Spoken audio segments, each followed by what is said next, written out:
Hello students, welcome to Panchajanya IAS. ನಾನು ನವೀನ್ ಕುಮಾರ್. ಇವತ್ತಿನ the Hindu ಪತ್ರಿಕೆಯ ವಿಶ್ಲೇಷಣೆಗೆ ನಿಮಗೆಲ್ಲರಿಗೂ ಸ್ವಾಗತ. ಒಂದೊಂದಾಗಿ ಎಲ್ಲ ಮುಖ್ಯ ವಿಷಯಗಳನ್ನು ನೋಡ್ತಾ ಹೋಗೋಣ. ಇನ್ನು ಮೊದಲನೇ ಪೇಜ್ನಲ್ಲಿ ದೆಹಲಿ ಎಲೆಕ್ಷನ್ ಬಗ್ಗೆ ಕೆಲವು ಡೀಟೇಲ್ಸ್ಗಳನ್ನ ಕೊಟ್ಟಿದ್ದಾರೆ. UPSCಗೆ ಸಂಬಂಧಪಟ್ಟ ಹಾಗೆ ಇಂತಹ ಅಂಕಿಅಂಶಗಳು ನಮಗೆ ಮುಖ್ಯ ಆಗಿರೋದಿಲ್ಲ. ಹಾಗಾಗಿ ಈ ಕಡೆ ಇನ್ನೊಂದು ವಿಷಯ ಇದೆ, ಅದನ್ನು ನೋಡ್ತಾ ಇದ್ದೇವೆ. US deports Indians as Trump tightens the immigration rules. ಕೆಲವು ದಿವಸಗಳಿಂದ ನಾವು ನೋಡ್ತಾ ಇದ್ದೇವೆ, ಟ್ರಂಪ್ ಅವರು ಅಕ್ರಮವಾಗಿ ಅಮೆರಿಕಕ್ಕೆ ವಲಸೆ ಬಂದಿರುವವರನ್ನ ವಾಪಸ್ ಕಳಿಸ್ತಾ ಇದ್ದಾರೆ.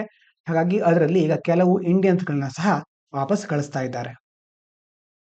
ಇದಾದ ನಂತರ ಅದರಲ್ಲಿ ಎಷ್ಟು ಜನ ಹೋದ್ರು ಅಥವಾ ಎಷ್ಟು ಜನ ಈಗ ಅಲ್ಲಿ ಇದ್ದಾರೆ ಅನ್ನೋ ಮಾಹಿತಿಯನ್ನು ನಮಗೆ ಬೇಕಾಗೋದಿಲ್ಲ. ಹಾಗಾಗಿ ಭಾರತದ ಮೇಲೆ ಇದು ಯಾವ ತರ ಪರಿಣಾಮವನ್ನು ಬೀರಬಹುದು ಅನ್ನೋದನ್ನ ನಾವು ತಲೆಯಲ್ಲಿ ಇಟ್ಕೋಬೇಕಾಗತ್ತೆ. ಇನ್ನು ಸ್ವಲ್ಪ ದಿನದಲ್ಲೇ ಮೋದಿ ಅವರು US ಗೆ ಪ್ರವಾಸವನ್ನ ಕೈಗೊಳ್ಳುವ ಸಾಧ್ಯತೆಗಳಿದೆ. ಆಗ ಈ ವಿಷಯದಲ್ಲಿ ಪ್ರಸ್ತಾಪ ಆಗುವ ಸಾಧ್ಯತೆನೂ ಇದೆ. ಈ ಕಡೆ ಕೆಳಗಡೆ ಇರುವ ವಿಷಯ ನೋಡಿದ್ರೆ, China hits back at the US with goods tariffs, Google investigation. ನಿನ್ನೆ ನೋಡಿದ್ವಲ್ವಾ, ಟ್ರಂಪ್ ಅವರು ಚೀನಾ, ಮೆಕ್ಸಿಕೋ ಮತ್ತೆ ಕೆನಡಾ ಇದೆಲ್ಲ ದೇಶಗಳ ಮೇಲೆ ಟ್ಯಾರಿಫ್ ಅನ್ನ ಹಾಕಿದ್ರು, ಅಂತಂದ್ರೆ ಸುಂಕವನ್ನ ವಿಧಿಸಿದ್ರು. ಆಮೇಲೆ ಮೆಕ್ಸಿಕೋದ ಮೇಲೆ ವಿಧಿಸಿದ ಸುಂಕವನ್ನ ವಾಪಸ್ ತೆಗೆದುಕೊಂಡಿದ್ದಾರೆ. ಇನ್ನು ಚೈನಾ ಮತ್ತೆ ಕೆನಡಾದ ಮೇಲೆ ಅದು ಮುಂದುವರಿತಾ ಇದೆ. ಈಗ ಚೈನಾ ಏನ್ ಮಾಡ್ತಾ ಇದೆ, ವಾಪಸ್ಸು ಆ US ನ ಗೂಡ್ಸ್ ಇರುತ್ತಲ್ವಾ, ಅಲ್ಲಿಂದ ಬರುವಂತಹ ಸರಕುಗಳ ಮೇಲೆ ಈಗ ಚೈನಾ ಸಹ ಸುಂಕವನ್ನ ವಿಧಿಸ್ತಾ ಇದೆ. ನಿನ್ನೆ ನೋಡಿದ್ವಿ ಒಂದು ಟರ್ಮ್, ಟ್ರೇಡ್ ವಾರ್ ಅಂತ ಕೇಳಿದ್ವಿ ಅಲ್ವಾ. ಟ್ರೇಡ್ ವಾರ್ ಅಂತಂದ್ರೆ ಏನು, ಎರಡು ದೇಶಗಳಿರುತ್ತೆ, ಈ ಕಡೆ USA ಇದೆ ಅಂತ ಇಟ್ಕೊಳ್ಳಿ, ಈ ಕಡೆ ಚೈನಾ ಇದೆ. US ಏನ್ ಮಾಡುತ್ತೆ, ಚೈನಾದಿಂದ ಬರುವಂತಹ ವಸ್ತುಗಳ ಮೇಲೆ ಹೆಚ್ಚಿನ ಸುಂಕವನ್ನ ವಿಧಿಸುತ್ತೆ. ಈಗ ಚೈನಾ ಏನ್ ಮಾಡ್ತಾ ಇದೆ, US ಇಂದ ಬರುವಂತಹ ವಸ್ತುಗಳ ಮೇಲೆ ಹೆಚ್ಚು ಸುಂಕವನ್ನು ವಿಧಿಸ್ತಾ ಇದೆ. ಅಂತಂದ್ರೆ ಎರಡು ದೇಶಗಳು ಒಂಥರ ಟ್ರೇಡ್ ವಾರನ್ನ ಮಾಡ್ತಾ ಇವೆ, ವಾಣಿಜ್ಯಕ್ಕೆ ಸಂಬಂಧಪಟ್ಟಂತ ವಾರನ್ನ ಮಾಡ್ತಾ ಇವೆ.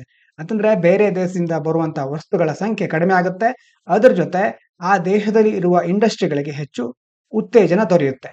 ಹೀಗಾಗಿ ಇಂತಹ ಒಂದು ಕ್ರಮಗಳನ್ನ ದೊಡ್ಡ ದೊಡ್ಡ ದೇಶಗಳು ಆಗಾಗ ಕೈಗೊಳ್ತಾ ಇರುತ್ತವೆ. ಅದೇ ರೀತಿ ಚೈನಾ ಗೂಗಲ್ ಮತ್ತೆ ಇಲ್ಲೊಂದು ಅಲ್ಲಿರುವಂತಹ ಕೆಲವು ಕಂಪನಿಗಳು, ಉದಾಹರಣೆಗೆ ಇಲ್ಲಿ ನೋಡಿ, ಟೆಕ್ ಜೈಂಟ್ ಇಲ್ಯೂಮಿನಾ, ಈ ಕೆಲವು ಕಂಪನಿಗಳ ಮೇಲೆ ಕೇಸ್ ಹಾಕ್ತಾ ಇದೆ. ಅದನ್ನ ಏನ್ ಮಾಡ್ತಾ ಇದೆ, ಈ ಕಂಪನಿಗಳು ನಂಬಲಿಕ್ಕೆ ಅರ್ಹ ಅಲ್ಲ, ಇವರು ಕೆಲವು ವಿಷಯಗಳನ್ನ ದುರುಪಯೋಗ ಪಡಿಸ್ಕೊಳ್ತಾ ಇದ್ದಾರೆ ಅಂತ ಚೈನಾ ಹೇಳ್ತಾ ಇದೆ. ಇನ್ನು ಮುಂದಿನ ವಿಷಯ ನೋಡೋದಾದ್ರೆ, ಕಾವೇರಿ 2.0, ಇದು ಕರ್ನಾಟಕಕ್ಕೆ ಸಂಬಂಧಪಟ್ಟಂತ ವಿಷಯ. ಈ ಕಾವೇರಿ 2.0 ವೆಬ್ಸೈಟ್ ನ ಮೇಲೆ DDoS ಅಟ್ಯಾಕ್ ಆಗಿದೆ ಅಂತ ಮಿನಿಸ್ಟರ್ ಹೇಳ್ತಾ ಇದ್ದಾರೆ. ಇಲ್ಲಿ ನಾವು ಗಮನಿಸಬೇಕಾಗಿರೋದು DDoS ಅಟ್ಯಾಕ್. ಏನು DDoS ಅಟ್ಯಾಕ್? ಇದನ್ನ ಫುಲ್ ಫಾರ್ಮ್ ನೋಡೋದಾದ್ರೆ, distributed denial of service. Is a cyber attack where hackers overload a website, server or network with too much traffic. ಏನ್ ಮಾಡ್ತಾರೆ, ನೀವು ಒಂದು ವೆಬ್ಸೈಟ್ ಅನ್ನು ಓಪನ್ ಮಾಡಿದೆ ಅಂತ ಇಟ್ಕೊಳ್ಳಿ. ಕೆಲವೊಂದ್ ಸಾರಿ ನೀವು ಈಗ KPSC ಅಥವಾ UPSC ವೆಬ್ಸೈಟ್ ಅನ್ನು ಓಪನ್ ಮಾಡ್ತೀರಾ, ಆಗ ಅಲ್ಲಿ ಅದು ಲೋಡೇ ಆಗೋದಿಲ್ಲ. ಕೆಲವೊಂದ್ ಸಾರಿ ಈಗ ಒಳ್ಳೊಳ್ಳೆ ಅಥವಾ ದೊಡ್ಡ ದೊಡ್ಡ ವೆಬ್ಸೈಟ್ಗಳು ಇರುತ್ತಲ್ವಾ, ಅದರ ಮೇಲೆ ಹ್ಯಾಕರ್ಗಳು ಏನ್ ಮಾಡ್ತಾರೆ ಅಂತಂದ್ರೆ, ಬೇರೆ ಬೇರೆ ತುಂಬಾ ಇನ್ಫಾರ್ಮೇಶನ್ ಲೋಡ್ ಮಾಡಿ ಅಥವಾ ಅದ್ರ ಮೇಲೆ ಅಟ್ಯಾಕ್ ಮಾಡಿ ತುಂಬಾ ಟ್ರಾಫಿಕ್ ಅನ್ನ ತಂದು ಕೊಡ್ತಾರೆ. ಅದಕ್ಕೆ ಟ್ರಾಫಿಕ್ ಹೆಚ್ಚಾದಾಗ ಏನಾಗುತ್ತೆ, ವೆಬ್ಸೈಟ್ ಸರ್ವರ್ಗೆ ಅದನ್ನ ಮ್ಯಾನೇಜ್ ಮಾಡ್ಲಿಕ್ಕೆ ಆಗೋದಿಲ್ಲ. ವೇರ್ ಹ್ಯಾಕರ್ಸ್ ಓವರ್ಲೋಡ್ ವೆಬ್ಸೈಟ್ ಮೇಲೆ ತುಂಬಾ ಲೋಡ್ ಹಾಕೋದು, ಸರ್ವರ್ ಮತ್ತೆ ನೆಟ್ವರ್ಕ್ ಮೇಲೆ ತುಂಬಾ ಲೋಡ್ ಹಾಕಿದಾಗ ಅದು ಯಾವುದೇ ರಿಕ್ವೆಸ್ಟ್ ನ ಸ್ವೀಕರಿಸಲಿಕ್ಕೆ ಸಾಧ್ಯ ಆಗೋದಿಲ್ಲ. Making it slow or completely unavailable to real users. ಯಾರು ಅದನ್ನು ಉಪಯೋಗಿಸ್ತಾ ಇರ್ತಾರೋ ಅಥವಾ ಯಾರು ಅದನ್ನು ಉಪಯೋಗಿಸ್ಲಿಕ್ಕೆ ಹೊರಡ್ತಾ ಇರ್ತಾರೋ, ಆಗ ಆ ವೆಬ್ಸೈಟ್ ವರ್ಕ್ ಆಗೋದಿಲ್ಲ, ಎರರ್ ಅಥವಾ ಏನಾದ್ರೂ ಒಂದು ಮೆಸೇಜ್ ಬರುತ್ತೆ. Attackers use a network of infected devices. Attackers ಏನ್ ಮಾಡ್ತಾರೆ, ಕೆಲವೊಂದು ಡಿವೈಸ್ ಗಳನ್ನ ಯೂಸ್ ಮಾಡ್ತಾರೆ. ನೆನಪಿಟ್ಕೊಳ್ಳಿ, ಅದರ ಹೆಸರು ಬಾಟ್ ನೆಟ್ಗಳು ಅಂತ. ಈ ಬಾಟ್ ನೆಟ್ಗಳನ್ನ ಯೂಸ್ ಮಾಡಿಕೊಂಡು send massive amount of request to target. Server ಅಥವಾ ವೆಬ್ಸೈಟ್ಗೆ ತುಂಬಾ ರಿಕ್ವೆಸ್ಟ್ ಕಳಿಸೋದು ಹ್ಯಾಕರ್ಗಳು. ಅವಾಗೇನಾಗುತ್ತೆ, ಅದನ್ನ ಮ್ಯಾನೇಜ್ ಮಾಡ್ಲಿಕ್ಕೆ ಸರ್ವರ್ ಹತ್ರ ಸಾಧ್ಯ ಆಗುದಿಲ್ಲ, ಆಗ ಅದು ಕ್ರಾಶ್ ಆಗುತ್ತೆ. ಅದನ್ನ DDoS ಅಟ್ಯಾಕ್ ಅಂತ ಕರೀತಾರೆ. The target system gets overwhelmed and can't handle real visitors. ನಿಜವಾಗ್ಲೂ ಯಾರಿಗದ ಅವಶ್ಯಕತೆ ಇರುತ್ತೋ ಅವರು ಅದನ್ನ ಆಕ್ಸೆಸ್ ಮಾಡ್ಲಿಕ್ಕೆ ಆಗ ಸಾಧ್ಯ ಆಗೋದಿಲ್ಲ. This can cause website crashes, slow performance or service disruption. ಹಾಗಾಗಿ ಇದರಿಂದ ಒಂದು ವೆಬ್ಸೈಟ್ ಕ್ರಾಶ್ ಆಗುತ್ತೆ ಅಥವಾ ಪರ್ಫಾರ್ಮೆನ್ಸ್ ಸ್ಲೋ ಆಗುತ್ತೆ, ಮತ್ತೆ ಸರ್ವಿಸ್ ಕಂಪ್ಲೀಟ್ ಆಗಿ ಡಿಸ್ರಪ್ಟ್ ಆಗುತ್ತೆ. ಸರ್ವಿಸ್ಗೆ ಸರಿಯಾಗಿ ನಾವು ಅದನ್ನ ಉಪಯೋಗಿಸ್ಕೊಳ್ಳಿಕ್ಕೆ ಆಗೋದಿಲ್ಲ. ಇನ್ನು ಕಾವೇರಿ 2.0 ಇಂಜಿನ್ ಯಾವುದಕ್ಕೆ ಸಂಬಂಧಪಟ್ಟಿದ್ದು, ಮುಖ್ಯವಾಗಿ ಪ್ರಾಪರ್ಟಿ ರಿಜಿಸ್ಟ್ರೇಷನ್ಗೆ. ಹಾಗಾಗಿ ಅದನ್ನ ರಿಜಿಸ್ಟರ್ ಮಾಡೋರು ಮಂಡೇ, ಟ್ಯೂಸ್ಡೇ ಅಂದ್ರೆ ನಿನ್ನೆ ಹಾಗೂ ಮೊನ್ನೆ ಹಲವಾರು ಅಂದ್ರೆ 2 ದಿನಗಳ ಕಾಲ ಆ ಒಂದು ವೆಬ್ಸೈಟ್ ನಲ್ಲಿ ಯಾವುದೇ ಕೆಲಸವನ್ನ ಮಾಡ್ಲಿಕ್ಕೆ ಸಾಧ್ಯ ಆಗಿಲ್ಲ. ಇನ್ನು ಮುಂದಿನ ಪೇಜ್ಗೆ ಹೋಗೋಣ. ಸ್ಥಳೀಯ ಸುದ್ದಿಗಳೇನು ಬೇಕಾಗೋದಿಲ್ಲ, ಬೆಂಗಳೂರಿಂದು. ಇನ್ನೊಂದು ವಿಷಯ ನೋಡಿ, AI powered CCTV cameras to monitor some SLC exam centres this year. ಮೊದಲೆಲ್ಲ ಕೆಲವು ಪರೀಕ್ಷೆಗಳಲ್ಲಿ ಏನಾಗ್ತಾ ಇತ್ತು, ಮಾಲ್ ಪ್ರಾಕ್ಟೀಸ್ಗಳು ಅಂತಂದ್ರೆ ಚೀಟಿಂಗ್ ಅಥವಾ ಅಥವಾ ಬೇರೆ ಬೇರೆ ಕ್ರಮಗಳನ್ನ ಕೈಗೊಳ್ತಾ ಇದ್ರು ಅಂತಂದ್ರೆ ಜನ ಬಂದು ನೋಡ್ತಾ ಇದ್ರು, ಚೆಕ್ ಮಾಡ್ತಾ ಇದ್ರು ಅದು ಹೇಗೆ ನಡೀತಾ ಇದೆ ಅಂತ. ಈಗ AI ಪವರ್ಡ್ CCTVಗಳು ಬರ್ತಾ ಇದೆ. ಮುಂದಿನ ದಿನಗಳಲ್ಲಿ ವಿದ್ಯಾರ್ಥಿಗಳಿಗೆ ಇನ್ನು ಹೆಚ್ಚು ಓದ್ಬೇಕಾಗಿರೋ ಅವಶ್ಯಕತೆ ಕಂಡು ಬರ್ತಾ ಇದೆ. ಅಂತಂದ್ರೆ AI ಏನ್ ಮಾಡುತ್ತೆ, ಆ AIಗೆ ಮೊದಲೇ ಕೆಲವೊಂದು ಡೀಟೇಲ್ಸ್ ಗಳನ್ನ ಫೀಡ್ ಮಾಡಿರ್ತಾರೆ. ವಿದ್ಯಾರ್ಥಿಗಳ ಚಲನವಲನ ಪರೀಕ್ಷೆ ಬರಿಬೇಕಾದ್ರೆ ಹೇಗೆ ಹೇಗೆ ಅವರು ಒಂದು ವೇಳೆ ಈಗ ಚೆನ್ನಾಗಿ ಬರೆಯೋ ವಿದ್ಯಾರ್ಥಿ ಹೇಗಿರ್ತಾನೆ ಅಥವಾ ಕಾಪಿ ಮಾಡುವಂತ ವಿದ್ಯಾರ್ಥಿ ಹೇಗಿರ್ತಾನೆ, ಆ ಎಲ್ಲ ವಿವರಗಳನ್ನ, ಫೋಟೋಗಳನ್ನ, ವಿಡಿಯೋಗಳನ್ನ AIಗೆ ಮೊದಲು ಫೀಡ್ ಮಾಡಿರ್ತಾರೆ. AI ಕ್ಯಾಮರಾಗಳು ಏನ್ ಮಾಡುತ್ತೆ ನೋಡಿ, ಇಲ್ಲಿ ಒಬ್ರು ಬೇರೆ ಕಡೆಯಿಂದ AI ಕ್ಯಾಮ್ರಾದಿಂದ ಏನೇನ್ ಆಗ್ತಿದೆ ಅಂತ ನೋಡ್ತಾ ಇದ್ದಾರೆ. ವಿದ್ಯಾರ್ಥಿಗಳಲ್ಲಿ ಏನಾದ್ರೂ ತಪ್ಪು ಕಂಡು ಬಂದ್ರೆ AI ತಕ್ಷಣ ಮೆಸೇಜ್ ಕಳಿಸುತ್ತೆ ಸೂಪರ್ವೈಸರ್ಗಳಿಗೆ, ಅವರು ಬಂದ ತಕ್ಷಣ ಚೆಕ್ ಮಾಡ್ತಾರೆ. ಹಾಗಾಗಿ ನೋಡಿ, AI ಗಳಿಂದ ಒಳ್ಳೇದು ಇದೆ, ಕೆಟ್ಟದು ಇದೆ. ಇಂಥ ಒಂದು ಸಿಸ್ಟಮ್ಗಳನ್ನ ನಾವು ಹೆಚ್ಚಾಗಿ KPSC ಅಥವಾ ಬೇರೆ ಬೇರೆ ಎಕ್ಸಾಮ್ ಸ್ಕ್ಯಾಮ್ಗಳು ನಡೆಯುತ್ತಲ್ವಾ, ಅದರಲ್ಲಿ ಉಪಯೋಗಿಸ್ಕೊಂಡ್ರೆ ಬಹಳ ಒಳ್ಳೇದಾಗ್ತಿತ್ತು. ಆದ್ರೆ ಸರ್ಕಾರ ಅದರಲ್ಲಿ ಉಪಯೋಗಿಸ್ಕೊಳ್ಳುತ್ತಾ ಗೊತ್ತಿಲ್ಲ. ಇದಾದ ನಂತರ ಮುಂದಿನ ಪೇಜ್ಗೆ ಹೋಗೋದಾದ್ರೆ, ಅಪರ್ಚುನಿಟೀಸ್ ಅಲ್ಲಿ ಏನ್ ಹೇಳಿದ್ದಾರೆ, 4 in 5 Indians seek job that makes generous room for the health. ಅಂತಂದ್ರೆ ಈಗ ಹೊಸ ಸ್ಟಡಿ ಏನ್ ಹೇಳ್ತಾ ಇದ್ದಾರೆ ಅಂತಂದ್ರೆ, employee sentiment strongly in favour of employment that offers flexibility for family and personal interest. ನಮ್ಮ ಹಿಂದಿನ ಪೂರ್ವಜರೆಲ್ಲ ಏನ್ ಮಾಡ್ತಾ ಇದ್ರು, ನಮಗೆ ಮೊದಲು ಒಂದು ಉದ್ಯೋಗ ಸಿಗ್ಲಿ, ನಮ್ಮ ಜೀವನವನ್ನ ಒತ್ತೆಯಾಗಿಟ್ಟಾದ್ರೂ ಉದ್ಯೋಗನ ಮಾಡ್ತಿದ್ರು, ಯಾಕಂದ್ರೆ ಅವ್ರಿಗೆ ಅಷ್ಟು ಕಷ್ಟ ಇತ್ತು. ಆದ್ರೆ ಈಗಿನ ಕಾಲದವ್ರು ಏನ್ ಹೇಳ್ತಿದ್ದಾರೆ ಅಂತಂದ್ರೆ, ಟ್ರೆಂಡ್ ಹೇಗೆ ಚೇಂಜ್ ಆಗ್ತಿದೆ ಅಂತ ಅಬ್ಸರ್ವ್ ಮಾಡಿ, ಮುಖ್ಯವಾಗಿ ಸೊಸೈಟಿ ಹಾಗೂ ಬೇರೆ ಬೇರೆ ಎಥಿಕ್ಸ್ ನಲ್ಲಿ ಇದನ್ನ ಬಳಸ್ಕೋಬಹುದು. ಅಂತಂದ್ರೆ ಈಗ ಉದ್ಯೋಗವನ್ನು ಹುಡುಕುವವರು ಫ್ಲೆಕ್ಸಿಬಿಲಿಟಿ, ನಮಗೆ ಬೇಕಾದ್ರೆ ನಾವು ಉದ್ಯೋಗ ಮಾಡಬೇಕು, ಅದನ್ನ ಬಯಸ್ತಾ ಇದ್ದಾರೆ. ಮತ್ತೆ ಫ್ಯಾಮಿಲಿ, ನಮ್ಮ ಕುಟುಂಬಕ್ಕೂ ಅದರಿಂದ ಹೆಲ್ಪ್ ಆಗಬೇಕು, ಕುಟುಂಬದ ಜೊತೆ ಸಮಯ ಕಳೀಲಿಕ್ಕೂ ನಮಗೆ ಅವಕಾಶ ಇರಬೇಕು, ನಮ್ಮ ಪರ್ಸನಲ್ ಇಂಟ್ರೆಸ್ಟ್ ಗಳನ್ನು ಸಹ ಫಾಲೋ ಮಾಡ್ಲಿಕ್ಕೆ ಆಗ್ಬೇಕು. ಈ ಎಲ್ಲವನ್ನ ಇದ್ರೆ ಮಾತ್ರ ನಾವು ಉದ್ಯೋಗವನ್ನ ಮಾಡ್ಲಿಕ್ಕೆ ಸಿದ್ಧರಾಗಿರ್ತೇವೆ ಅಂತ ಈಗಿನ ಕಾಲದ ಟ್ರೆಂಡ್ ಹೇಳ್ತಾ ಇದೆ. ಇದಾದ ನಂತರ ಮುಂದೆ ಬೆಂಗಳೂರಿನ ಬೇರೆ ಬೇರೆ ಇವೆಂಟ್ಗಳ ಬಗ್ಗೆ ಕೊಟ್ಟಿದ್ದಾರೆ, ಕಾರ್ಟೂನ್ಗಳ ಬಗ್ಗೆ. ಅದನ್ನ ನಾವು ನೋಡ್ಲಿಕ್ಕೆ ಹೋಗೋದಿಲ್ಲ. ಬೇರೆ ಬೇರೆ ಮಿನಿಸ್ಟರ್ಗಳು ಏನು ಹೇಳಿದ್ರು ಅನ್ನೋದು ಬೇಕಾಗಿಲ್ಲ. ಇನ್ನು ಎಡಿಟೋರಿಯಲ್ ಬರೋದಾದ್ರೆ, the WHO exit a chance to reshape global health. WHO ಬಗ್ಗೆ ತುಂಬಾ ವಿಷಯಗಳನ್ನ ನೋಡ್ತಾ ಇದ್ದೇವೆ, ಆದ್ರೆ ಇವ್ರು ಏನ್ ಹೇಳಿದ್ದಾರೆ ಅಂತ ಒಂದ್ಸರಿ ನೋಡ್ಬಿಡೋಣ. ಇದು GS3 ಹೆಲ್ತ್ ಹಾಗೂ ಇಂಟರ್ನ್ಯಾಷನಲ್ ಇನ್ಸ್ಟಿಟ್ಯೂಷನ್ಗಳಿಗೆ ಸಂಬಂಧಪಟ್ಟಂತ ವಿಷಯ. ಇಂಪಾರ್ಟೆಂಟ್ ಟರ್ಮ್ಸ್ ನೋಡ್ಕೊಳ್ಳಿ, ಇದಕ್ಕೋಸ್ಕರ ನಿಮಗೆ ಮುಖ್ಯವಾಗಿ ಹೇಳ್ತಾ ಇರೋದು. ಅಸೆಸ್ಡ್ ಕಾಂಟ್ರಿಬ್ಯೂಷನ್ಸ್, ಇದು ಯಾವುದಕ್ಕೆ ಸಂಬಂಧಪಟ್ಟಿದೆ ಅಂತ ಪ್ರಿಲಿಮ್ಸ್ ಅಲ್ಲಿ ಕೇಳಿದ್ರೆ ಕರೆಕ್ಟ್ ಆಗಿ ನೋಡ್ಕೊಳ್ಳಿ. Fixed membership fees that WHO member countries must pay annually. ಇದೇನಿದು ಅಸೆಸ್ಡ್ ಕಾಂಟ್ರಿಬ್ಯೂಷನ್ ಅಂತಂದ್ರೆ, WHO ಮೆಂಬರ್ಸ್ ಇರ್ತಾರಲ್ವಾ, ಅವರು ಪ್ರತಿ ವರ್ಷ ಕಡ್ಡಾಯವಾಗಿ ಪೇ ಮಾಡಲೇಬೇಕು, ಫಿಕ್ಸ್ಡ್ ಮೆಂಬರ್ಶಿಪ್ ಫೀಸ್. ಎರಡನೇದು ವಾಲಂಟರಿ ಕಾಂಟ್ರಿಬ್ಯೂಷನ್ಸ್. ಇದೇನಂತಂದ್ರೆ additional optional funding from countries or donors for specific health programmes. ಈಗ ವಾಲಂಟರಿ ಆಗಿ ಯಾರಾದ್ರೂ ಮುಂದೆ ಬಂದು, ನಾನು ಸಹಾಯ ಮಾಡ್ಲಿಕ್ಕೆ ನಂಗೆ ಇಷ್ಟ ಇದೆ, ಹಾಗಾಗಿ ಈ ಒಂದು ದೇಣಿಗೆನ ತೆಗೆದುಕೊಳ್ಳಿ ಅಂತ ಹೇಳಿದ ಹಾಗೆ, ಅದು ವಾಲಂಟರಿ. ಅಸೆಸ್ಡ್ ಅಂತಂದ್ರೆ ಫಿಕ್ಸ್ ಆಗಿರೋದು, ಯಾವುದಕ್ಕೆ ಸಂಬಂಧಪಟ್ಟ ಹಾಗೆ, WHO ಸಂಬಂಧಪಟ್ಟ ಹಾಗೆ. ಇದು ಮುಖ್ಯವಾಗಿ ನೆನಪಿಟ್ಕೊಳ್ಳಿ. ಇನ್ನು ಹೈಪರ್ ನ್ಯಾಷನಲಿಸಂ, ಈ ಟರ್ಮ್ ಏನ್ ಹೇಳುತ್ತೆ, extreme focus on national interest. ನನ್ನ ದೇಶನೇ ಮುಖ್ಯ, ಮೊದಲು ನನಗೆ ನನ್ನ ದೇಶದ ಆದ್ಯತೆ, ಅದಾದ್ಮೇಲೆ ಬೇರೆ ದೇಶದ ಬಗ್ಗೆ ನಾನು ಯೋಚನೆ ಮಾಡ್ತೇನೆ ಅನ್ನೋದು hyper nationalism. Often at the cost of global cooperation. ಬೇರೆ ದೇಶಗಳು ಏನ್ ಬೇಕಾದ್ರೂ ಹಾಕೊಳ್ಳಿ, ನಾನು ನನ್ನ ದೇಶನ ನೋಡ್ಕೋತಾ ಇರ್ತೇನೆ, ಇದು ಹೈಪರ್ ನ್ಯಾಷನಲಿಸಂ. ಗ್ಲೋಬಲ್ ಸೌತ್ ಅಂತಂದ್ರೆ developing regions, mainly in Asia, Africa and Latin America. ಇದು ಗ್ಲೋಬಲ್ ಸೌತ್. ಎಲ್ಲಿ ಬರುತ್ತೆ ಇದು, ಡೆವಲಪಿಂಗ್ ರೀಜನ್ಗಳು ಬರುತ್ತೆ ಇದರಲ್ಲಿ, ಏಷ್ಯಾದಲ್ಲಿ, ಆಫ್ರಿಕಾ ಮತ್ತೆ ಲ್ಯಾಟಿನ್ ಅಮೆರಿಕಾದಲ್ಲಿ ಇರುವಂತಹ ಈ ಒಂದು ಪ್ರದೇಶಗಳಿಗೆ ಏನಂತ ಕರೀತಾರೆ, ಗ್ಲೋಬಲ್ ಸೌತ್. ಆರ್ಟಿಕಲ್ ಏನ್ ಹೇಳುತ್ತೆ ನೋಡೋಣ. US exit from WHO. ನಿಮಗೆಲ್ಲ ಗೊತ್ತಿದೆ, ಟ್ರಂಪ್ ಅವರು ಬಂದ ಮೇಲೆ WHO ದಿಂದ ಲೆಫ್ಟ್ ಆಗಿದ್ದಾರೆ, ಹೊರಗಡೆ ಬಂದಿದ್ದಾರೆ. US has decided to leave WHO which may reduce funding and weaken the organisation operation. ಹಾಗಾಗಿ ಹೆಚ್ಚಿನ ಅದಕ್ಕೆ ಬರುವಂತಹ ಹಣ US ಇಂದ ಬರ್ತಾ ಇತ್ತು. ಟ್ರಂಪ್ ಅವರು ಹೊರಗೆ ಬಂದ ಮೇಲೆ ಅದಕ್ಕೆ ಸಾಕಷ್ಟು ಹಣ ಬರ್ತಾ ಇಲ್ಲ ಈಗ, ಹಾಗಾಗಿ ಅದು ಕೈಗೊಳ್ಳುವ ಕಾರ್ಯಗಳ ಮೇಲೆ ಇದು ಅಫೆಕ್ಟ್ ಆಗುತ್ತೆ. ಫಂಡಿಂಗ್ ಇಂಪ್ಯಾಕ್ಟ್ ಏನು, WHO realise on 2 types of funds. ಮೊದಲೇ ಹೇಳಿದ್ವಲ್ವ, ಒಂದು ಅಸೆಸ್ಡ್ ಕಾಂಟ್ರಿಬ್ಯೂಷನ್ ಫಿಕ್ಸ್ ಆಗಿರುತ್ತೆ, ಎರಡನೇದು ವಾಲಂಟರಿ ಕಾಂಟ್ರಿಬ್ಯೂಷನ್ ಫ್ಲೆಕ್ಸಿಬಲ್ ಮತ್ತೆ ಅನ್ಪ್ರೆಡಿಕ್ಟೇಬಲ್. ಅಂತಂದ್ರೆ ವಾಲಂಟರಿ ಆಗಿ ಯಾರು ಮುಂದೆ ಬಂದು ನಾನು ಸಹಾಯ ಮಾಡ್ತೇನೆ ಅಂತ ಹೇಳ್ತಾರೋ ಅವರು ಕೊಡೋದು voluntary contributions. The US exit May reduce voluntary funds affecting WHO project. ಹಾಗಾಗಿ US ಇಷ್ಟು ದಿನ ತುಂಬಾ ವಾಲಂಟರಿ ಫಂಡ್ ಗಳನ್ನ ಕೊಡ್ತಾ ಇತ್ತು, ಇದರಿಂದ ಮುಂದಿನ ದಿನಗಳಲ್ಲಿ ಅಪಾಯ ಆಗುತ್ತೆ. ಯಾಕಂತಂದ್ರೆ ಅದು ಕೊಡುವಂತ ಹಣ ನಿಲ್ಲಿಸ್ಬಿಡುತ್ತೆ ಈಗ. Global south role. Global south ಏನ್ ಮಾಡುತ್ತೆ ಹಾಗಾದ್ರೆ, countries like India, Brazil and South Africa should step up funding and provide health experts to reduce dependency on high income Nations.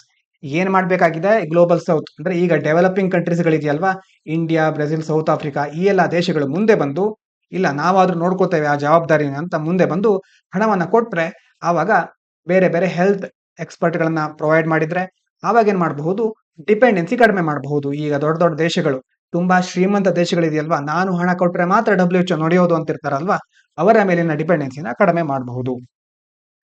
Need for WHO reforms.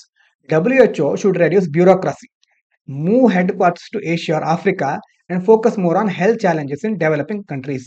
ಮುಖ್ಯವಾಗಿ WHO developing countries ಕಡೆ focus ಮಾಡಬೇಕು. ಮತ್ತೆ ಅದರ ಬ್ಯೂರೋಕ್ರಾಸಿ ಅಂತಂದ್ರೆ ಆಡಳಿತವನ್ನ correct ಆಗಿ minimise ಮಾಡಬೇಕು, ಹೆಚ್ಚು ಕ್ರಮಗಳನ್ನ ಕೈಗೊಳ್ಬೇಕು. ಹೆಡ್ ಕ್ವಾರ್ಟರ್ ಅನ್ನ ಏಷ್ಯಾ ಮತ್ತೆ ಆಫ್ರಿಕಾದಲ್ಲಿ ಸ್ಥಾಪನೆ ಮಾಡಿದ್ರೆ ಆವಾಗ ಹೆಚ್ಚು ಕ್ರಮಗಳನ್ನ, ಸುರಕ್ಷತೆಯನ್ನ ಕಾಪಾಡಿಕೊಳ್ಳಿಕ್ಕೆ ಮತ್ತೆ ಬೇರೆ ಬೇರೆ ದೇಶಗಳಲ್ಲಿ ಒಳ್ಳೆ ಕಾರ್ಯಕ್ರಮಗಳನ್ನ ಕೈಗೊಳ್ಳಿಕ್ಕೆ ಸಾಧ್ಯ ಆಗುತ್ತೆ. ಲಾಂಗ್ ಟರ್ಮ್ ವ್ಯೂ ನೋಡೋದಾದ್ರೆ, US might rejoin WHO in the future, but until then, developing nations should take this as an opportunity to reshape global health priorities.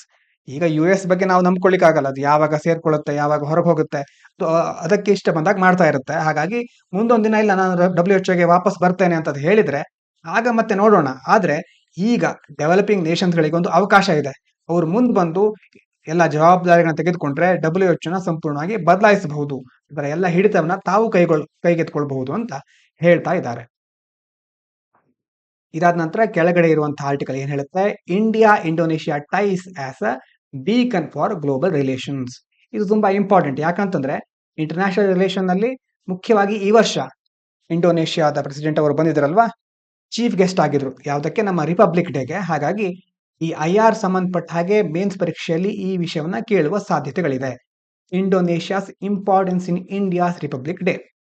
Indonesian president Prabowo Subianto was the chief guest, highlighting strong India Indonesia ties. Republic ಡೇಗೆ ಅವರು ಬಂದಿದ್ರು, ಹಾಗಾಗಿ ಭಾರತ ಇಂಡೋನೇಷಿಯಾದ ಮಧ್ಯೆ ಉತ್ತಮ ಬೆಳವಣಿಗೆಯನ್ನು ಇದು ಸೂಚಿಸ್ತಾ ಇದೆ. Historical connection ನೋಡೋದಾದ್ರೆ, ಇಂಡೋನೇಷಿಯಾಸ್ ಫಸ್ಟ್ ಪ್ರೆಸಿಡೆಂಟ್, ಮೊದಲನೇ ಪ್ರೆಸಿಡೆಂಟ್ ಯಾರು? ಸುಕಾರ್ಣೋ ಅವರು.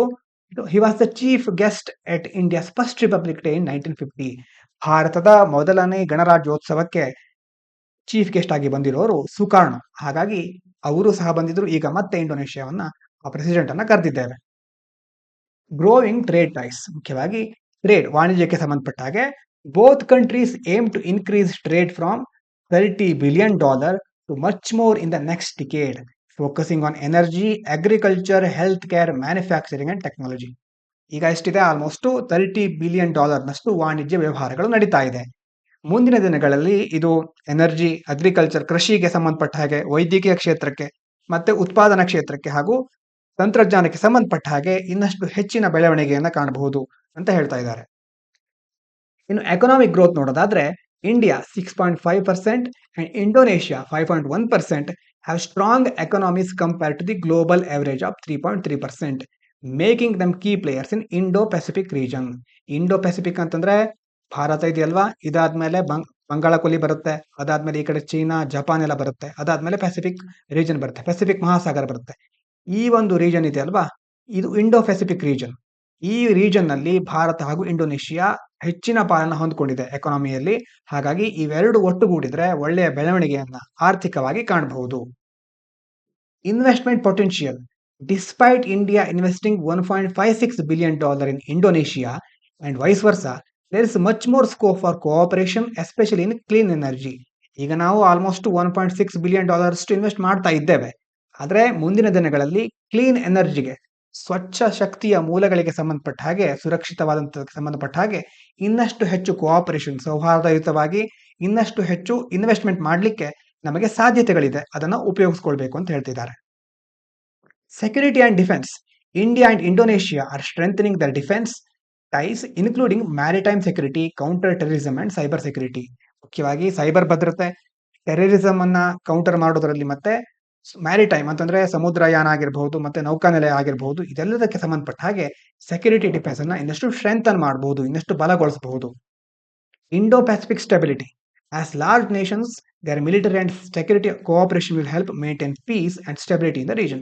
ಎರಡು ದೊಡ್ಡ ದೇಶಗಳಾಗಿರೋದ್ರಿಂದ ಈ ಇಂಡೋ ಪೆಸಿಫಿಕ್ ರೀಜನ್ ನಲ್ಲಿ ಶಾಂತಿಯನ್ನ ಸುವ್ಯವಸ್ಥೆಯನ್ನ ಕಾಪಾಡಲಿಕ್ಕೆ ಸಾಧ್ಯ ಆಗುತ್ತೆ. Indonesia joins BRICS.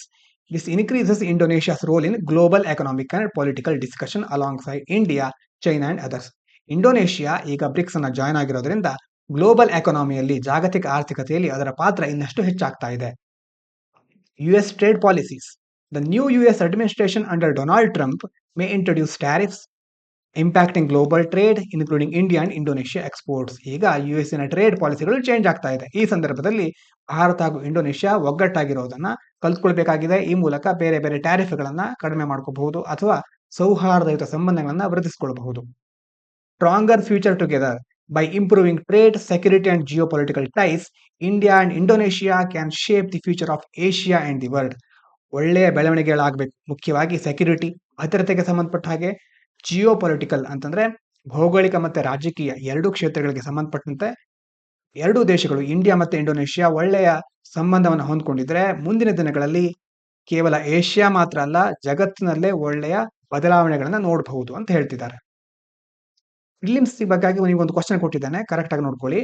The term global south refers to countries often characterised as developing, less developed or underdeveloped, primary located in Africa, Asia and Latin America. Global south ಅಂತಂದ್ರೆ developing ಅಥವಾ ಕಡಿಮೆ develop ಆಗಿರೋದು, ಮತ್ತೆ under develop ಇನ್ನೂ develop ಆಗದೆ ಇರೋದು.